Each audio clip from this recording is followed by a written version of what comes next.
Bonjour à toutes et à tous.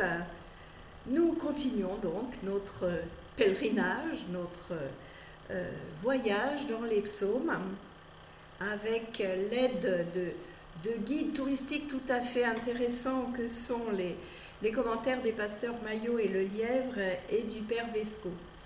C'est aujourd'hui le psaume 27 que je vous propose de lire et d'étudier. 26 dans les numérotations catholiques. Je vous laisse le temps de le lire.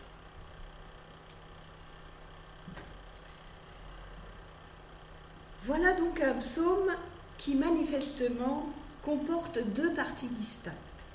La première qui chante haut et fort, vous l'aurez vu vous-même, la confiance du psalmiste en son Dieu. La seconde qui prend la forme d'une supplique, d'où la confiance n'est pourtant pas totalement absente. En effet, c'est sous la forme d'une exhortation positive que se termine ce psaume, donnant finalement le dernier mot au salut, donné par Dieu, à la confiance. La globalité du texte sous ces deux aspects est donc l'affirmation par le psalmiste que Yahvé est la force de sa vie. La force s'exprimant par des mots comme forteresse, roc, l'exhortation à s'affermir, à être fort. Nous retrouvons des personnages que nous avons souvent rencontrés, les ennemis tels qu'ils sont donc évoqués souvent dans les psaumes, mais aussi chez Job. Ils sont comparés à des bêtes sauvages qui dévorent, mais leur force ne les empêchera pas d'être défaits. Le psalmiste compte sur Dieu, un Dieu de salut, ce salut étant symbolisé par la lumière et le secours. Ce psaume est d'ailleurs le seul texte de notre Premier Testament où Dieu est appelé « ma lumière ». C'est pourtant une image que nous, chrétiens, avons adoptée tout à fait sans réserve. Nous relèverons d'autres oppositions que celles que nous avons déjà notées entre les difficultés du psalmiste et la confiance qu'il exprime. Si l'on regarde ce que l'on appelle le champ lexical, c'est-à-dire les mots qui se réfèrent tous à une même idée générale, on en trouve deux bien développés dans ce poème. Le vocabulaire militaire de l'hostilité, avec les mots forteresse, s'approcher contre, se dresser contre, armée en campagne, guerre, et le vocabulaire liturgique de la proximité de Dieu. Demeure, contempler, douceur, temple, protégé, abri, caché, sacrifice, psalmodier. Mais finalement, n'est-ce pas ce va-et-vient entre lutte et adoration qui constitue l'essence même de la vie du croyant? Entre l'extérieur avec tous les dangers et l'intérieur, ici le temple, symbole de sécurité, un va-et-vient qui nous parle beaucoup dans les temps qui sont les nôtres, où nous alternons entre peur et espoir, entre désir de liberté et besoin de sécurité. En tout cas, ce psaume est construit de manière à montrer que la proximité divine l'emportera sur l'hostilité des ennemis. C'est ça qui est important, évidemment, à entendre. Le psalmiste, donc, recherche passionnément le visage de Dieu. Ce thème apparaît déjà dans de précédents psaumes, où Dieu n'abandonne pas ceux qui le cherchent, c'était le cas au psaume 9, où Dieu se penche du haut des cieux pour voir ceux qui le cherchent, ça c'est très beau, au psaume 14 et d'autres encore. Dieu est donc sensible au fait qu'on se mette en marche vers lui pour essayer de le trouver, peut-être même plus encore qu'au fait de l'avoir déjà rejoint. D'ailleurs, rejoint-on jamais vraiment Dieu? Pouvons-nous l'enfermer dans une compréhension unique? Nous avons déjà vu que ça n'était pas possible et que c'est d'ailleurs pas ce que Dieu attend de nous. On peut penser là à l'affirmation du Christ « Je suis le chemin, La foi est donc d'abord recherche, mise en route. Et le psalmiste qui tente de répondre à cette attente de son Dieu cherche son visage. C'est l'unique objet de sa prière intérieure. Alors bien sûr, le terme de visage pour parler de Dieu est étrange puisqu'on ne peut le représenter. Ce n'est cependant pas, me semble-t-il, de l'anthropomorphisme, ou pas complètement. Si l'on voit le visage de Dieu, en effet, c'est bien qu'il est tourné vers nous. Il ne s'est pas détourné, il ne nous a pas abandonnés. Le plus vif désir du psalmiste est de demeurer dans le temple afin d'y célébrer la liturgie. Il recherche le visage divin en participant donc au culte liturgique. Alors là, le pasteur que je suis ne peut s'empêcher de faire un vœu. Puissent tous mes paroissiens et même tous les croyants du monde être pris par une telle soif. Nos églises, nos temples, nos mosquées, nos synagogues seraient alors pleines de ces affamés de Dieu en recherche.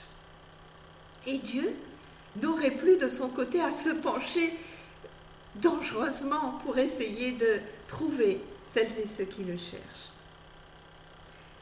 Notre psalmiste cherche à contempler la douceur de Yahvé.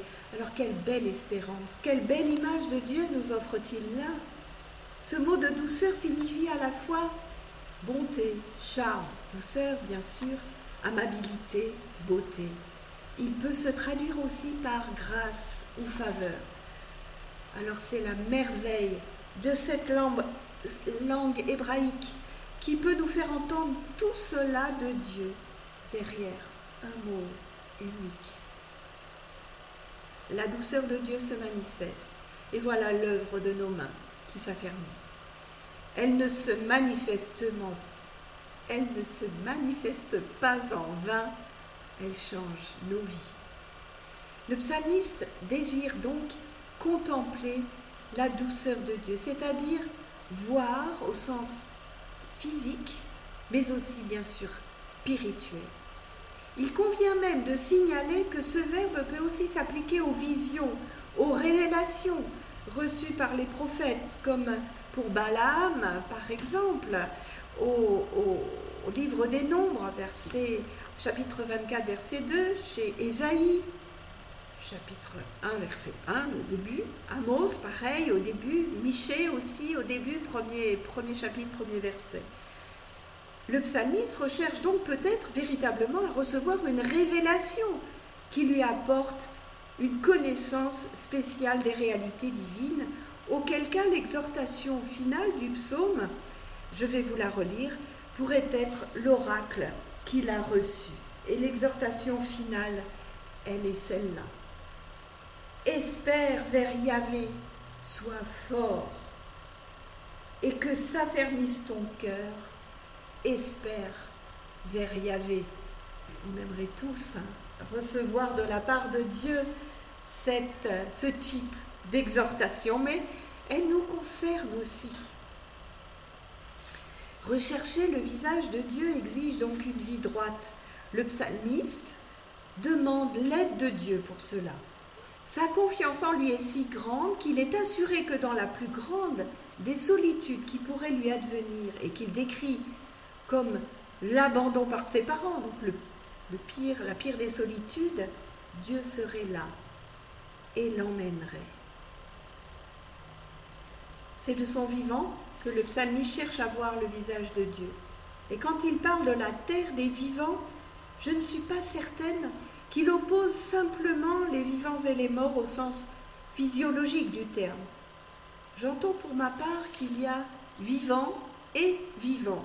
Il y a manière et manière d'être vivant.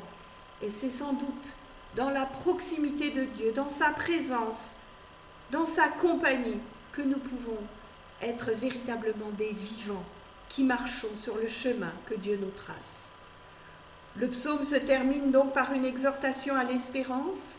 Il suffit d'espérer, parce que l'espérance en Yahvé ne peut pas être vaine. Dieu répondra. Dans la tradition juive, ce psaume est associé à la repentance. Il prend place dans certaines des fêtes juives, comme Rosh Hashanah ou au jour de pénitence. Les Israélites y voient un psaume de David étudiant la Torah. Alors c'est beau de voir que c'est un psaume qui est utilisé dans des temps de pénitence, puisqu'il finit sur un appel à l'espérance. Donc, repentance, parole de grâce, tout ça est réuni ici. Ainsi, nous retrouvons cette idée que c'est dans la fréquentation de la Bible et des célébrations liturgiques que se construit la relation à Dieu.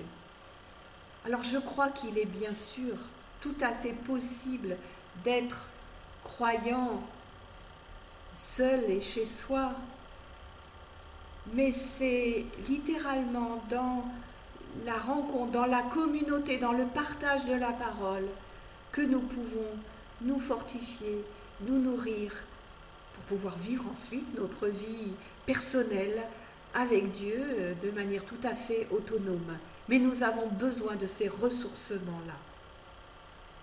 Dans le temple, le psalmiste se sait en présence de Dieu. Donc c'est ça qu'il nous raconte. C'est là, dans la liturgie du temple, finalement, qu'il se trouve en présence de Dieu. Les pasteurs Maillot et Lelièvre nous proposent une affirmation stimulante. Cette présence ne dépend ni de la foi, ni des sentiments du psalmiste, mais c'est la foi et les sentiments du psalmiste qui dépendent de cette présence.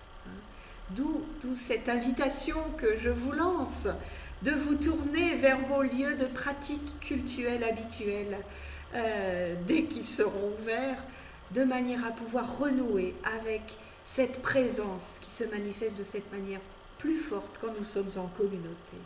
Rappelons-nous que pour nous, chrétiens, c'est l'Église qui est le corps du Christ. Donc nous sommes partie du corps du Christ quand nous sommes en assemblée tout particulièrement. Et donc, pour nous, chrétiens, avec Jean, nous pouvons dire que c'est en Jésus de Nazareth, habitant parmi nous, que nous avons contemplé la gloire du Logos divin. C'est donc en cultivant notre relation au Christ que nous avançons dans notre recherche du visage de Dieu. Pour conclure, nous pouvons dire qu'entre certitude, qui correspond à la première partie du psaume, et doute, la deuxième partie, le psalmiste oscille, comme chaque croyant, en fonction des événements de sa vie. La finale reste dans l'attente. Cela rejoint mon vœu pour nos communautés. Le risque étant qu'aujourd'hui, personne n'ait plus d'attente, ni vis-à-vis de Dieu, ni vis-à-vis de quoi que ce soit d'autre. Et nous savons quel danger cela représente. Alors je vous laisse méditer cela et vous donne rendez-vous pour demain. Belle journée à vous tous et toutes.